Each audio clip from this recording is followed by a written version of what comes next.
I can barely contain my enthusiasm that it is 71 degrees out in February and just absolutely beautiful. I'm using this opportunity to prune my fruit trees. This is one of my oldest trees, if not the oldest tree that I have. Do you think I remember what it is? I don't think I do. I don't know. It's an apple or a peach. So this one is in desperate need of pruning. I'm not that experienced at pruning. I've already cut. It's a very tall tree.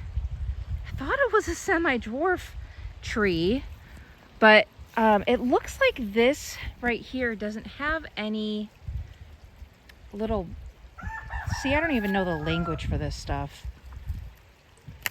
Little, these things, the little buds. Anyway, so I'm cutting things off that are gonna grow into each other and block each other out. Compete for resources. So this one here, I have to pull this tree down, that limb. I gotta pull it down and trim all three of those tall bits. I'm gonna prune this tall bit right here. I bet you if people know what they're doing about pruning fruit trees, they will tell me. Maybe they'll tell me if I'm doing something incorrectly or not. But I have a lot of fruit trees, and some of them are newer, and so I'm only pruning them just a little bit. Noisy roosters. But that's what I'm doing today. I'm pruning some fruit trees. Now here's where I'm a little confused with this one and this one. I don't know if they're gonna compete or not. Like some are easier, like this one's gonna grow up into that branch.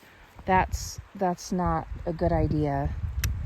So I'm gonna cut those off, but that one, I really don't know. The bees are out like crazy today. I'm gonna put a pan of sugar water out on the front porch. But what I'm doing right now is this catmint is all overgrown from last year. And so I'm cutting it down. You can see it's already, oh, it smells good. It's already starting to regrow.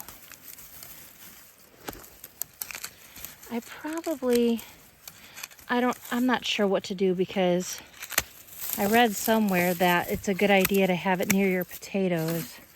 But I also think that it has a tendency to be invasive, and I don't want it to take over this deep potato bed. So I have to figure out what to do.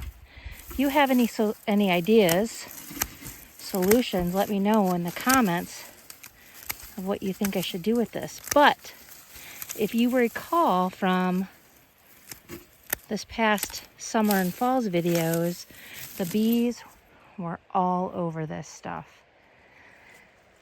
And it's important to me to make sure and give them all kinds of opportunities to not only pollinate, but to make their honey. I would like to have honey. That'd be awesome. So that's what I'm doing. Pretty soon, Brian and Mason will be home, and it'll be time to go in and make dinner. But for now, this is literally the best therapy ever. Oh, I wanted to tell you something else.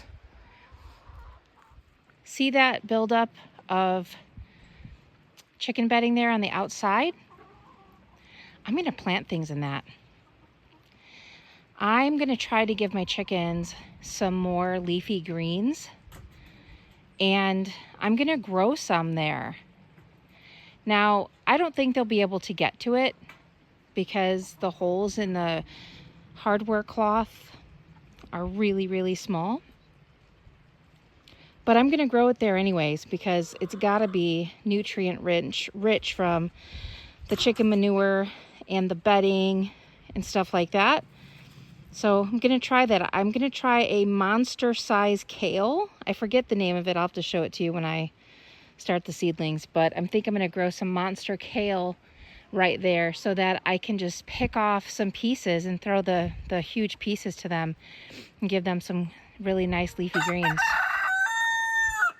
I think Goldie approves. He's a good rooster.